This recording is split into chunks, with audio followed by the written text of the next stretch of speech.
ବନ୍ଧୁଗଣ ନମସ୍କାର। ମୁଁ ରାଧିକା। ମୁଁ ବାଥରୁମରେ ଗାଧୋଉଥିଲି। ବାଥରୁମ ଦ୍ୱାର କାଚରେ ତିଆରି ହୋଇଥିଲା, ଅର୍ଥାତ୍ ଭିତରେ ଥିବା ବ୍ୟକ୍ତି ବାହାର ଛାଇ ଦେଖିପାରୁଛି ଏବଂ ବାହାର ଥିବା ବ୍ୟକ୍ତି ମଧ୍ୟ ଭିତରେ ଛାଇ ଦେଖିପାରୁଛି। ଗାଧୋଇବା ସମୟରେ ମୁଁ ଦେଖିଲି ଯେ କେହି ଜଣେ ଦ୍ୱାର ସାମ୍ନାରେ ଗତି କରୁଛି। ଏହା ଦେଖି ମୁଁ ତୁରନ୍ତ ଅଟକି ଗଲି। ତାପରେ ମୁଁ ଭାବିଲି ଏହା କ'ଣ ହୋଇପାରେ?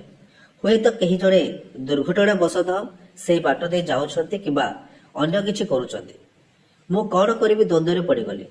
ମୁଁ ତାପରେ ବହୁତ କଷ୍ଟରେ ନିଜକୁ ସମ୍ଭାଳିଲି। ତୁମେ ମଧ୍ୟ ବୁଝିପାରିବ ଯେ ସେହି ମୁହୂର୍ତ୍ତରେ ମୋର ମନ କ'ଣ ଥିଲା। ମୁଁ ବାଥରୁମରୁ ବାହାରିଲି ଏବଂ ଏପରି ଅଭିନୟ କଲି ଯେପରି ମୁଁ କିଛି ଜାଣିନାହିଁ, କିଛି ଦେଖିନାହିଁ ଏବଂ କିଛି ବୁଝିନାହିଁ ମଧ୍ୟ। ତାପରେ ମୁଁ ସିଧା ମୋ ରୁମକୁ ଗଲି ଏବଂ ଜାଣିଶୁଣି ଦ୍ୱାରଟିକୁ ଖୋଲା ରଖିଲି।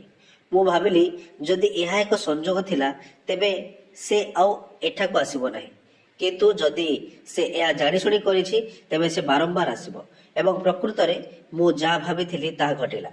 ମୁଁ ଦେଖିଲି ଯେ ସେ ମୋ ରୁମର ଦ୍ୱାର ସାମ୍ନାରୁ ଗଲା ଏବଂ ମୁଁ ସ୍ପଷ୍ଟ ଭାବରେ ଦେଖିଲି ଯେ ସେ ମୋତେ ଦେଖୁଛି। ସେତେବେଳେ ମୁଁ କିଛି ଜାଣିନଥିଲି କ'ଣ କରିବି, କିନ୍ତୁ ତାପରେ ମୁଁ ନିଜକୁ କହିଲି, ରାଧିକା, ଯଦି ସେ ନିଜେ ତୁମ ପାଖକୁ ଆସିଛନ୍ତି ତେବେ ତାଙ୍କୁ ଯାହା ଚାହୁଁଛନ୍ତି ତାହା ଦିଅ। ଯାହା ହେଉ ବାଣ୍ଟିବା କମ୍ ନୁହେଁ। ଏହି ଚିନ୍ତା ଆସିବା ମାତ୍ରେ ମୁଁ ନିଜକୁ ସେହି ମୁହୂର୍ତ୍ତରେ ସମର୍ପି ଦେଲି। ମୁଁ ମୋର ପୋଷାକ ବଦଳାଇ ଏକ ହାଲୁକା ସ୍ୱଚ୍ଛ ନାଇଟ୍ ପିନ୍ଧିଲି। ତାପରେ ମୁଁ ଟିଭି ଦେଖିବାକୁ ଡ୍ରଇଂ ରୁମକୁ ଗଲି। ସେ ମଧ୍ୟ ସେଠାରେ ବସିଥିଲେ। ସେ ମୋତେ ଦେଖିଲେ। ଦିଦି, ମୁଁ କିଛି ପିଇବା ପାଇଁ ଆଣିବି କି? ମୁଁ ପ୍ରେମରେ କହିଲି, ନା ଭାଇ, ତୁମେ ଛାଡ଼ିଦିଅ, ତୁମେ ବିଶ୍ରାମ ନିଅ। ମୁଁ କିଛି ମିଠା ଏବଂ 2 ଗ୍ଲାସ୍ ଜୁସ୍ ଆଣିବି। ତାପରେ ଆମେ ଏକାଠି ଖାଇବୁ। ସେ ପର୍ଯ୍ୟନ୍ତ ତୁମେ ଏକ ଭଲ ସିନେମା ବାଛ। ଏହା କହି ମୁଁ ଚାଲିଗଲି। ଯେତେବେଳେ ମୁଁ ମିଠା ଏବଂ ଜୁସ୍ ନେଇ ଫେରିଲି, ମୋ ଭାଇ ଏକ ଆକ୍ସନ ମୁଭି ଦେଖୁଥିଲା। ମୁଁ କହିଲି, ତୁମେ ଭାଇ କ'ଣ ଦେଖୁଛ? ଏହା କେବଳ ଆକ୍ସନ। ଏହାକୁ ବନ୍ଦ କର, 2 ମିନିଟ୍ ଅପେକ୍ଷା କର, ମୁଁ ଫେରି ଆସିବି। ମୁଁ ମୋ ରୁମକୁ ଗଲି, ଏକ ପେନ୍ଡ୍ରାଇଭ୍ ଆଣିଲି ଏବଂ କହିଲି, ଦେଖ ଭାଇ, ଏହି ପେନ୍ଡ୍ରାଇଭ୍ରେ ମୋର ଅନେକ ସିନେମା ଅଛି, ଆସନ୍ତୁ ସେଗୁଡ଼ିକ ଦେଖିବା। ବନ୍ଧୁମାନେ, ମୁଁ ତୁମକୁ କହିବା ପାଇଁ ଚାହେଁ, ମୁଁ ରାଧିକା ମୋ ପେନ୍ଡ୍ରାଇଭ୍ରେ ଥିବା ସିନେମା ପ୍ରତି ନିଶାଗ୍ରସ୍ତ ଥିଲି। ମୋ ସ୍ୱାମୀଙ୍କ ମୃତ୍ୟୁ ପରେ ତାଙ୍କ ଆତ୍ମା ଶାନ୍ତିରେ ରହୁ, ବାସ୍ ଏହା ମୁଁ କାମନା କରେ। ମୁଁ ନିଷ୍ପତ୍ତି ନେଇଥିଲି ଯେ ବର୍ତ୍ତମାନ ଯିଏ ମୋତେ ବିବାହ କରିବ ସେ କେବଳ ମୋ ଟଙ୍କା ପାଇଁ କରିବ। ତେଣୁ ମୁଁ ନିଷ୍ପତ୍ତି ନେଇଥିଲି ଯେ ମୁଁ ଏକାକୀ ଜୀବନ ବଞ୍ଚିବି ଏବଂ ଆଉ ବିବାହ କରିବି ନାହିଁ। ସେବେଠାରୁ ମୁଁ ସେସବୁ ଆରମ୍ଭ କରିଥିଲି ଏବଂ ସେହି ସିନେମା ଗୁଡ଼ିକ ମୋ ପାଖରେ ମୁଁ ରଖିଥିଲି। ଯେତେବେଳେ ମୁଁ ଏପରି ଅନୁଭବ କଲି ମୁଁ ସେଗୁଡ଼ିକୁ ଦେଖି ଖୁସି ହେବି, କିନ୍ତୁ ଏବେ ଯେତେବେଳେ ମୁଁ ମୋ ଭାଇଙ୍କୁ ବିଶ୍ୱାସ କଲି, ମୁଁ ଭାବିଲି ଏହା ଅନ୍ୟ କାହାଠାରୁ ଭଲ। ଯାହା ହେଉ, ମୁଁ ମୋ ଭାଇକୁ ଥରେ ଚେଷ୍ଟା କରିପାରିବି। ଏହି କାହାଣୀ ସେତେବେଳେ ଆରମ୍ଭ ହୋଇଥିଲା ଯେତେବେଳେ ମୁଁ ବିଧବା ହୋଇଗଲି। ମୋ ସ୍ୱାମୀଙ୍କ ପରିବାର ମୋ ସହିତ ରହୁନଥିଲେ, କାରଣ ମୋର ଏକ ପ୍ରେମ ବିବାହ ଥିଲା ଏବଂ ସେମାନେ ଆମ ପ୍ରେମକୁ ଅନୁମୋଦନ କରିନଥିଲେ। ମୋ ମା ମୋ ପ୍ରେମ ସହିତ ଥିଲେ, ତେଣୁ ମୁଁ ତାଙ୍କ ସମ୍ମତିରେ ବିବାହ କରିଥିଲି। ମୋ ସ୍ୱାମୀ ମୋତେ ପୁନେ ଆଣିଥିଲେ, ଯେଉଁଠାରେ ଆମେ ଖୁସିରେ ରହିବା ଆରମ୍ଭ କରିଥିଲୁ, କିନ୍ତୁ ଆମର ମିଳିତତା ମାତ୍ର 4 ବର୍ଷ ପର୍ଯ୍ୟନ୍ତ ଚାଲିଥିଲା। ଗୋଟିଏ ରାତିରେ ଏକ ପାର୍ଟିରୁ ଫେରିବା ସମୟରେ ଆମେ ଏକ ଦୁର୍ଘଟଣାର ସମ୍ମୁଖୀନ ହେଲୁ। ମୁଁ ବଞ୍ଚିଗଲି, କିନ୍ତୁ ମୋ ସ୍ୱାମୀ ମୋତେ ଛାଡ଼ି ଚାଲିଗଲେ। ସେବେଠାରୁ ମୁଁ ତାଙ୍କ ସ୍ମୃତି ସହିତ ଏହି 2 କୋଠରୀ ଘରେ ଏକା ରହୁଛି। ଯେତେବେଳେ ମୋ ମା ମୋ ସ୍ୱାମୀଙ୍କ ମୃତ୍ୟୁ ଖବର ପାଇଲେ, ସେ ମୋତେ ସାନ୍ତ୍ୱନା ଦେବା ଆରମ୍ଭ କଲେ ଏବଂ ମୋତେ ବାରମ୍ବାର କହିବାକୁ ଲାଗିଲେ ଯେ ମୋ ଭାଇ ଅର୍ଜୁନକୁ ମୋ ସହିତ ରହିବାକୁ ପଠାଅ। ସେ କହୁଥିଲେ, ରାଧିକା, ତୁମେ କେତେ ଦିନ ଏକା ରହିବ? ଲୋକମାନେ ନାନା ପ୍ରକାରର କଥା କୁହନ୍ତି। ମୁଁ କହୁଥିଲି, ମା, ମୋତେ ଏକା ରହିବାକୁ ଦିଅ, ମୁଁ ଖୁସି। କିନ୍ତୁ ମା କହୁଥିଲେ, ନା, ବିବାହ କର। ମୁଁ କହିଲି, ବିଲକୁଲ ବିବାହ କରିବି ନାହିଁ ମା। ତାପରେ ମା କହିଲେ, ଠିକ୍ ଅଛି, ତାପରେ ଅର୍ଜୁନ ତୁମ ସହିତ ରହିବ। ମୁଁ କହିଲି, ଠିକ୍ ଅଛି, ଭାଇଙ୍କୁ ପଠାଅ, କିନ୍ତୁ ମୋତେ ପୁଣି ବିବାହ କରିବାକୁ ବାଧ୍ୟ କର ନାହିଁ। ଏହାପରେ ଅର୍ଜୁନ ମୋ ସହିତ ରହିବାକୁ ଆସିଲା। ମୁଁ ଅର୍ଜୁନଙ୍କ ପାଇଁ ଏକ ଅଲଗା କୋଠରୀ ପ୍ରସ୍ତୁତ କଲି, ଯେଉଁଥିରେ ଏକ କମ୍ପ୍ୟୁଟର ଥିଲା ଯାହା ଦ୍ୱାରା ସେ ପଢ଼ିପାରିବ। ମୁଁ ତାଙ୍କୁ କହିଲି, ଅର୍ଜୁନ, ତୁମେ ଏଠାରେ ରୁହ, କିନ୍ତୁ ଯାହା ଦେଖ କିମ୍ବା ଶୁଣ ତାହା କେବେ ବି ଉଲ୍ଲେଖ କର ନାହିଁ। ସେ ପଚାରିଲେ, ଦିଦି, ତୁମର କହିବାର ଅର୍ଥ କ'ଣ? ମୁଁ କହିଲି, ମୁଁ ଯାହା କହିଲି, ତୁମେ ପଢ଼ ଏବଂ ଅନ୍ୟ ଜିନିଷ ବିଷୟରେ ଚିନ୍ତା କର ନାହିଁ। ସେ ବୁଝିପାରିଲେ ନାହିଁ। କିନ୍ତୁ ମୁଁ ଭାବିଲି ଯେ ଏବେ ମୋତେ ସତର୍କ ରହିବାକୁ ପଡ଼ିବ। ତଥାପି କିଛି କଥା ଲୁଚାଇ ପାରିଲା ନାହିଁ ଏବଂ ଧୀରେ ଧୀରେ ସେ ମୋ ବିଷୟରେ ଜାଣିବାକୁ ଲାଗିଲା। ଏବେ ବର୍ତ୍ତମାନ ସମୟକୁ ଫେରି ଆସୁଛି, ଯେତେବେଳେ ମୁଁ ରସ ଏବଂ ମିଠା ରଖି ପେନ୍ ଡ୍ରାଇଭ୍ରେ ସିନେମା ଆରମ୍ଭ କଲି। ଅର୍ଜୁନ ଅସ୍ଥିର ହୋଇଗଲେ। ମୁଁ ଏହା ଜାଣିଶୁଣି କରିଥିଲି। ମୁଁ ପଚାରିଲି, କ'ଣ ହେଲା ଭାଇ, ତୁମେ ଏତେ ବିରକ୍ତ କାହିଁକି? ସେ କହିଲେ, ହଁ ଦିଦି, ମୁଁ ବିରକ୍ତ।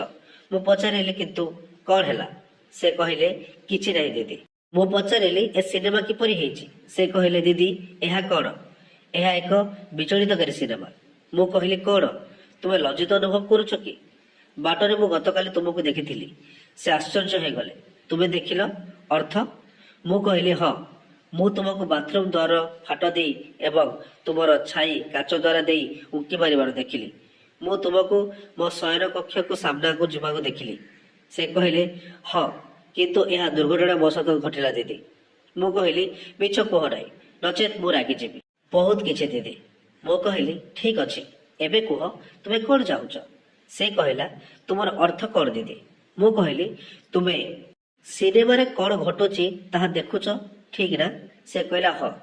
ଏହା ତୁମକୁ ପାଗଳ କରିବ। ମୁଁ କହିଲି, କାହିଁକି? ଏହା ତୁମକୁ ପାଗଳ କରିବ? ସେ କହିଲା, ଦିଦି, ମୁଁ ଛୋଟ, ଏପରି ଜିନିଷ ଦେଖି କ'ଣ ହବ? ମୁଁ କହିଲି, କିଛି ନାହିଁ ଏବଂ ବହୁତ କିଛି। ଆଜି ମୁଁ ତୁମକୁ ଏପରି ଅନୁଭବ ଦେବି ଯାହା ତୁମେ ପୂର୍ବରୁ କେବେ ଅନୁଭବ କରିନାହ। ବନ୍ଧୁଗଣ, ସତ କହିବାକୁ ଗଲେ ନା ସେ ବିଶ୍ୱାସ କରିପାରୁଥିଲେ ନା ମୁଁ ଜାଣିଥିଲି ଯେ ମୁଁ ଏପରି କିଛି କରିପାରିବି, କିନ୍ତୁ ସେହି ମୁହୂର୍ତ୍ତଟି ବହୁତ ସ୍ୱତନ୍ତ୍ର ଥିଲା। ବହୁତ ଦିନ ବିତି ଯାଇଥିଲା, ତେଣୁ ମୁଁ ସବୁ କିଛି ଭୁଲି ସେହି ମୁହୂର୍ତ୍ତରେ ହଜି ଯାଇଥିଲି। ମୋ ଭାଇ ଅର୍ଜୁନ ଏବେ ବଡ଼ ହୋଇଯାଇଥିଲା। ସେ ଏପରି ଥିଲା ଯେ ଯେକୌଣସି ମହିଳା ତାଙ୍କୁ ପସନ୍ଦ କରିବେ। ସେ ସବୁ କିଛି ଜାଣିଥିଲେ, କିନ୍ତୁ ମୋତେ ଟିକେ ଭୟ ମଧ୍ୟ କରୁଥିଲା ସେ। ଯେତେବେଳେ ମୁଁ ତାଙ୍କ ସାମ୍ନାରେ ଫିଲ୍ମ ନାୟିକା ଭାବରେ ଆସିଲି, ତାଙ୍କର ସାହସ ବଢ଼ିଗଲା। ତାପରେ ସେହି ରାତିରେ ଆମେ ପରସ୍ପର ମଧ୍ୟରେ ହଜିଗଲୁ।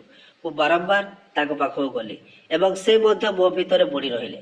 ଶେଷରେ ମୁଁ କହିଲି, ଯଥେଷ୍ଟ ଅର୍ଜୁନ, ମୁଁ ମୋର ଅଧିକାର ନେଇସାରିଛି, ମୁଁ ଆଉ କିଛି ଚାହୁଁନାହିଁ। ସେ କହିଲେ, କିନ୍ତୁ ଦିଦି, ମୁଁ ଏପର୍ଯ୍ୟନ୍ତ ସନ୍ତୁଷ୍ଟ ନୁହେଁ, ମୁଁ ଆହୁରି ଚାହୁଁଛି। ମୁଁ କହିଲି, ମୁଁ ଏଠାରେ ଅଛି, ତୁମେ ଯାହା ଚାହୁଁଛ ତାହା ନିଅ। ତାପରେ ସେ କିଛି ଏପରି କଲେ ଯାହା ମୁଁ ସ୍ୱପ୍ନରେ କେବେ ଭାବିନଥିଲି।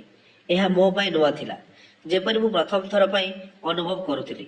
ମୋ ସହିତ କ'ଣ ଘଟୁଛି ମୁଁ ବିଶ୍ୱାସ ମଧ୍ୟ କରିପାରୁନଥିଲି। ସେହି ଅଭିଜ୍ଞତା ମୋର କଳ୍ପନାର ବାହାରେ ଥିଲା। ମୁଁ ବହୁତ ଖୁସି ହେଉଥିଲି, କାରଣ ଏହି ଅନୁଭବ ଅନନ୍ୟ ଥିଲା। ସେହି ଦିନଠାରୁ ଆମର ସମ୍ପର୍କ ବଦଳିଗଲା। ମୋ ଭାଇ ମୋତେ ପ୍ରତିଦିନ ବହୁତ ଭଲ ପାଇବା ଆରମ୍ଭ କଲା।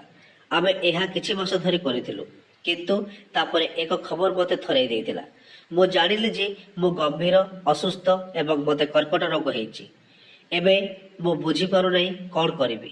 ଏହା କ'ଣ ମୋ କର୍ମର ଦଣ୍ଡ? ମୁଁ ତୁମ ସହିତ ମୋ କାହାଣୀକୁ ସେୟାର କରୁଛି, ଯାହାଦ୍ୱାରା ତୁମେ ମୋତେ ପରାମର୍ଶ ଦେଇପାରିବ। ମୁଁ ଜାଣିଛି ତୁମେ କହିବ ଯେ ଏହା ମୋ କର୍ମର ଫଳ, କିନ୍ତୁ ମୁଁ ଚାହେଁ ତୁମେ ମୋର ଭାବନାକୁ ବୁଝ। ନିଜକୁ ମୋ ସ୍ଥାନରେ ରଖି ପରାମର୍ଶ ଦିଅ। ମୁଁ ତୁମର ପରାମର୍ଶ ପାଇଁ ଅପେକ୍ଷା କରିବି ଏବଂ ସେଗୁଡ଼ିକ ଭଲ ଭାବେ ପଢ଼ିବି। ତେଣୁ ବନ୍ଧୁଗଣ, ଏହା ମୋର କାହାଣୀ ଥିଲା। ତୁମକୁ କିପରି ଲାଗିଲା କମେଣ୍ଟ କରି ଆମକୁ ନିଶ୍ଚିତ ଜଣାନ୍ତୁ।